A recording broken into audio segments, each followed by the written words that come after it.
welcome to my channel.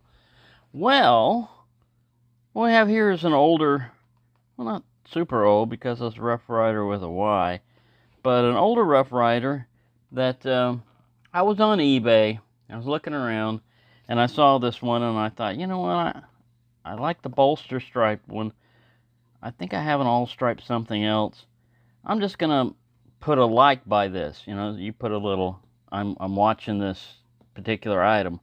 Well, the eBay seller saw that I was liking it and made me an offer for 25% off or whatever. Anyways, I went ahead and picked it up. So I haven't looked at it other than pulling the sleeve off of this and open it up to see if there was a knife in there. So this is the way it came. It came with the white cardboard sleeve over the top of it too, like you get from Smoky. So it's supposed to be a brand new knife. And as you know, I like Stockmans and I like Sowbelly Stockmans, but I didn't have one of these. Oh, this is cool. They did a pretty good job of uniformly striping this thing.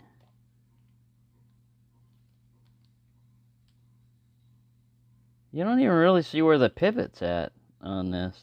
Just pretty good. Usually if you're going to put a stripe through where the pivot's at, it's going to mess up your striping ability. Yeah, very good fit and finish. All right, let me throw this piece of plastic away. Get it to stop crinkling. All right, yeah, this is what it comes in, all stripe. It's just a magnetic box. Doesn't say anything on it. I like if you're going to put this much real estate on there, rather than just putting all stripe, put the idea behind it, you know, a little blurb down here. My idea for all stripe came from, anyways, let's get to this. Enough critiquing the box. Yeah, you got the little propeller or bow tie or double squish squirrels. You see there's a squirrel going this way and a squirrel going that way, and they were both sitting there talking in the middle of the road, and a truck was coming by, and they go, ah, run! And they didn't make it. That one ran that way, that one ran that way, and the tire got both of them. Yeah. Double squish squirrel is what I see on that. Alright, so far, looking at it, all the nail nicks look easily accessible. Let's get the little sheep's foot out and look at him first. Kind of a lazy snap to it. It has a half stop, but this definitely needs some oil. See that? It would have gone by now. So yeah, that's just gunk. That's just, you know, just needs a little lube. Let's check right here. Should be towards the end of here. I just like to look for blade wrap on any new knife. Pin wrap, blade wrap. I don't see any ding there, which is it's a good thing. All right, let's pull up Mr. Spay Blade. All right, he would be right about here. Let's let him drop. See, my thought is that before a folding blade leaves the factory and it's traditional, this one test should be done. Oh, see a little bit right there. Just a tiny, I'm not sure if that might just be junk. Oh, he's got dirty hands. Yeah, I've got dirty hands. If it makes you feel any better, I'll wash my hands afterwards. Oh, that's got a good half stop on it. That pull was, let me zoom back down. That pull was about a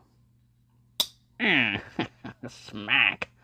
A lot of people are like, oh no, don't do that.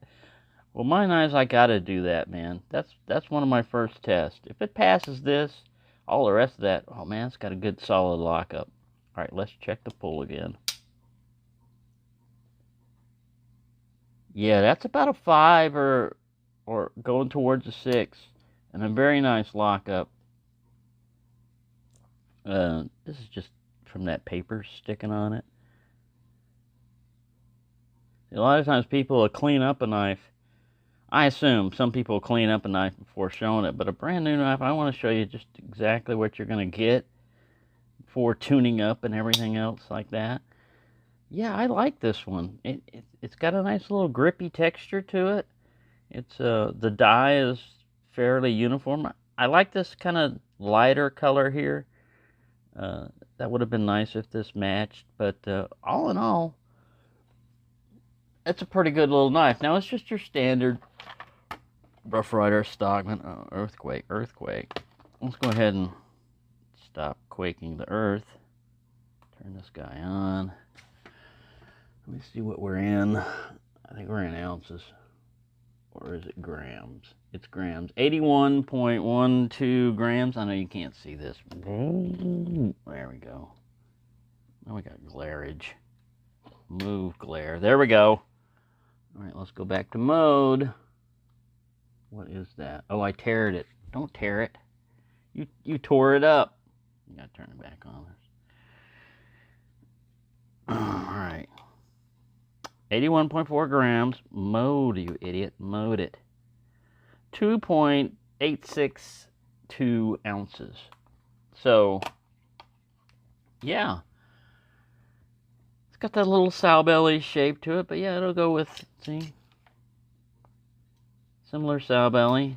This one didn't have a swedge on it. It's an older one. This was before they got swedge crazy, I think. Let's check. Let's check and see if the clip point. Yeah, no half stop. And no swedge up there. Alright. Half stop. And just a little swedge at the end. That's kind of cool. They're not, that's kind of cool. That's different looking. They're not all the same. You know, Rough Riders, you think, alright, one's going to be exactly like the other. But sometimes they throw in little differences in design. Yeah, this has got a good walk and talk on it. The only one that doesn't really have a good walk and talk, this guy's kind of light, about like a 3. And then it doesn't really snap in there. But I think that's just oil. It just needs a little oil. And this guy, again, about a 3. Pretty good half stop engagement. And a pretty good full engagement. Yeah, nicely done. This is why I like Rough Riders. Because, well, one of the reasons is because I didn't have $60 to spend on a case. I still want to get one, you know, like a case Sowbelly. But I'm going to wait, you know, eventually and get it. But in the meantime, I got another Sowbelly. And it's not exactly the same, you know, as the other one. They're just a little, you know, he's got a little mini swedge right there on the sheep's foot. Look at that. Just a little mini swedge. Let's see if the spade, I think the spade bait's got it too. Yeah, just a little mini swedge there. Yeah, pretty cool little knife. It'll just go with my collection of Sowbelly Stockmans. I have nowhere near the collection like Thrifty Knifty does. Man, he's got, if you haven't seen it, he's got a, I think it's an 8-part series on Sowbellys. So yeah, he went after different models and variations and everything of that. So that's really taken it to another level that you know, I'm not going to be able to do that. But yeah, check it out if you haven't seen it before. If you want to see a bunch of different Sowbellys. I don't know if he had this one in there, which might freak him out. If it didn't have this one in there, he's collecting that extensively. Another one I don't think I saw was the Strike It Rich, the gold, you know, the gold series. But I'll have to go back and look because there were so many and it was spread over a period of time that I may have lost track of them all. But yeah, there you go. So anyways, thanks for watching and have a nice day.